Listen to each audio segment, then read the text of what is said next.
Hello అండి, అందరికీ నమస్కారం. Welcome back to food is life. ఈ కూల్ వెదర్లో హాట్గా స్పైసీగా ఏదైనా తినాలి అనిపిస్తూ ఉంటుంది కదా. సో అలాంటప్పుడే మనం బయట బండి మీద దొరికే టమాటా బజ్జీని ఇంట్లోనే ఈజీగా ఎలా ప్రాసెస్ చేసుకోవాలి, ఎలా ప్రిపేర్ చేసుకోవాలి అనేది ఇప్పుడు చూద్దాము. సో ఒక మిక్సింగ్ బౌల్లోకి 1 కప్ వరకు శనగపిండిని జల్లించి అయితే తీసుకోవాలి. ఇందులోకి టేస్ట్కి సరిపడా సాల్ట్, కొద్దిగా కారము, చిటికెడు పసుపు, చిటికెడు వాము వేసుకుని బాగా అన్నీ కూడా బాగా కలిసేటట్టు విస్కర్తో కానీ స్పూన్తో కానీ కలుపుకోవాలి. ఇప్పుడు ఇందులోకి కొద్దిగా వంట సోడాని కూడా వేసుకుంటున్నాను. బేకింగ్ సోడాని కొద్దిగా వేసుకోవాలి. తర్వాత కొద్దిగా వాటర్ని పోసుకుంటూ కన్సిస్టెన్సీలో గట్టిగా కలుపుకోవాలి. ఇక్కడ చిన్న క్లిప్ ఒకటి మిస్ అయింది. సో మీరైతే కొద్దిగా వాటర్ని వేసుకుంటూ నేను ఇక్కడ చూపిస్తున్నాను కదా, ఈ కన్సిస్టెన్సీలోకి వచ్చేంత వరకు కలుపుకోవాలన్నమాట. సో మనకి కొంచెం పిండి గట్టిగానే ఉండాలి. ఎందుకు అంటే టమాటాకి బాగా పట్టి ఆయిల్లో వేయగానే విడిపోకుండా ఉండాలన్నమాట. ఫ్రెష్గా ఎర్రగా ఉన్న టమాటాని ఒకదాన్ని తీసుకొని ఇలాగా పిండి మొత్తం కూడా టమాటాకి బాగా పట్టేటట్టు కోట్ చేసుకోవాలి. ఇలా కోట్ చేసుకున్న తర్వాత బాగా కాగుతున్న ఆయిల్లోకి అయితే లో ఫ్లేమ్లో పెట్టుకొని స్టవ్ ఈ టమాటాని అయితే అందులోకి వేసుకోవాలి. ఇలా వేసుకున్న తర్వాత వెంటనే కలపకుండా పైకి ఆయిల్ అనేది ఫ్లో చేస్తూ దానిపైకి ఇలా 2 సైడ్స్ కూడా బాగా కాగేటట్టు కలుపుకుంటూ వేయించుకోవాలి. ఇలా లో ఫ్లేమ్లో పెట్టి వేయించుకోవడం వల్ల బజ్జీ లోపల టమాటా కూడా బాగా ఉడికి మిక్చర్ అనేది చాలా మంచి టేస్ట్ వస్తుంది.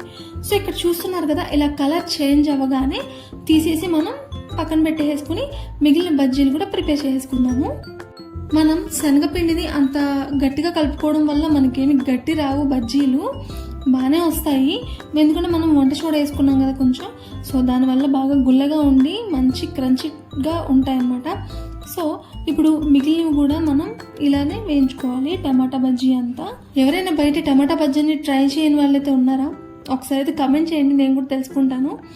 సో ఇలాగా ఆయిల్లో బజ్జీలు వేసేసి పైనుంచి ఆయిల్ ఇలా స్ప్రెడ్ చేస్తూ బజ్జీని రెండో వైపు కూడా తిప్పుకుని బాగా వేయించుకోవాలి. లో ఫ్లేమ్లో పెట్టుకుని బజ్జీలన్నిటినీ కూడా మంచి కలర్ చేంజ్ అయ్యి లోపల టమాటా కూడా బాగా ఉడికేటట్టు వేయించుకోవాలి. బయట తినే స్నాక్ ఐటమ్స్ కానీ ఫుడ్ ఐటమ్స్ కానీ ఎంత టేస్ట్ ఉన్నా ఇంట్లో మన చేతితో మనం ప్రిపేర్ చేసుకునేది చాలా స్పెషల్గా ఉంటుంది అండ్ అలాగే చాలా హైజీనిక్గా కూడా ఉంటుంది.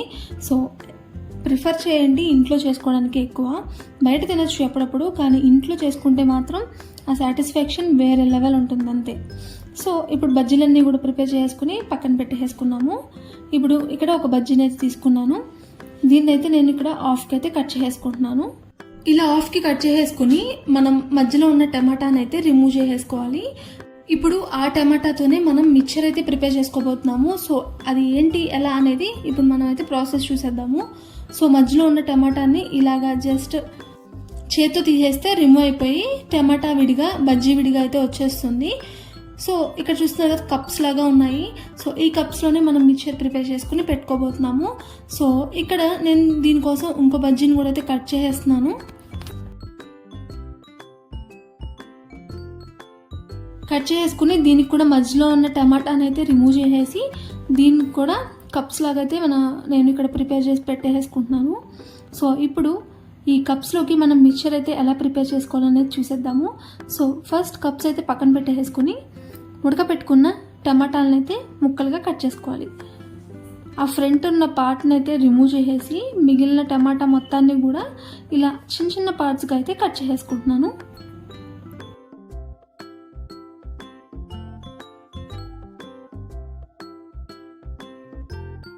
ఫుల్ టమాటా తినగలము అనుకుంటే మనం బజ్జీని టమాటాతో తినేసేయచ్చు. సో అన్నీ కూడా చిన్న ముక్కలుగా అయితే కట్ చేసుకున్నాను. ఇప్పుడు వీటిని ఒక బౌల్లోకి అయితే తీసుకుంటున్నాను. ఈ ముక్కలుగా కట్ చేసుకున్న టమాటా ముక్కలన్నిటినీ కూడా ఒక బౌల్లోకి తీసుకొని ఇందులోకి సన్నగా తరుక్కున్న ఉల్లిపాయ అండ్ అలాగే కొత్తిమీరని యాడ్ చేసుకోవాలి. ఇందులోకి కావాలి అంటే మనకి పూర్తిగా ఉడకబెట్టేసుకున్న బంగాళదుంపని కూడా ఇలా మ్యాష్ చేసుకుని అయితే దీనిలోకి వేసుకోవచ్చు. సో ఇప్పుడు ఇందులోకి డీప్ ఫ్రై చేసుకున్న పల్లీలు వేసుకున్నాను. ఆ పైన కొద్దిగా కారము, టేస్ట్కి సరిపడా సాల్ట్ వేసుకున్నాను. అలాగే కొద్దిగా గరం మసాలా కూడా యాడ్ చేసుకున్నాను. ఇందులోకి ఒక చిప్ప నిమ్మరసాన్ని కూడా వేసుకున్నాను. మీరు కావాలి అంటే సన్నగా తురుముకున్న క్యారెట్ని కూడా వేసుకోవచ్చు. సో ఫైనల్గా ఇందులోకి మరమరాలు అయితే వేసుకుంటున్నాను. మనం ఇందాక ప్రిపేర్ చేసుకున్నాం కదా కప్స్, సో దానిలోకి అయితే ఈ మిక్చర్ని వేసుకుని గార్నిష్ చేసుకుని మనం తినబోతున్నాము. సో ఫైనల్ అవుట్పుట్ చూద్దాము. సో అన్నీ కూడా బాగా మిక్స్ చేసేసుకుని ఇలాగా ఫైనల్గా ఉప్పు కారాన్ని సరిపోయేలేదో చూసుకుని ఈ టమాటా ముక్కలతో ఈ మిక్చర్ని అయితే మనం ప్రిపేర్ చేసుకున్నాము. సో ఇప్పుడు ఈ మిక్చర్ని మనం ఇందాక ప్రిపేర్ చేసి పెట్టుకున్న కప్స్లోకి అయితే యాడ్ చేసుకుందాము. ఒక ప్లేట్లోకి మనం ప్రిపేర్ చేసుకున్న కప్స్ అన్నింటినీ కూడా తీసుకోవాలి. ఇలా ఒక్కసారి మీ ఇంట్లో ప్రిపేర్ చేసుకున్నారంటే ఇంకా మళ్ళీ ఇదే ప్రిపేర్ చేసుకుంటారు. అంత టేస్టీగా ఉంటుంది. బయట దొరికే మిక్చర్ కన్నా చాలా సూపర్గా ఉంటుంది. ఎప్పుడైనా ఆకలిగా ఉంది, టైం ఉంది, చేసుకునే టైం అనుకున్నప్పుడు మాత్రం కంపల్సరీ ఈ మిక్చర్ని అయితే ప్రిపేర్ చేసుకోండి ఒకసారి. మీకు ఖచ్చితంగా నచ్చి తీరాల్సిందే. కప్స్లోకి మనం ప్రిపేర్ చేసుకున్న టమాటా మిక్చర్ని అయితే యాడ్ చేసేసుకుంటున్నాము. ఈ బజ్జీ కప్స్లోకి అయితే ఈ మిక్చర్ టేస్ట్ చాలా బాగుంటుంది. సో పైన కొద్దిగా మళ్ళీ ఉల్లిపాయలతో గార్నిష్ చేసేసుకుంటున్నాను.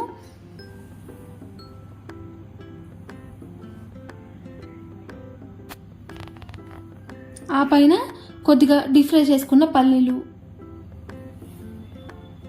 పైన కొద్దిగా కొత్తిమీరను కూడా వేసుకోండి.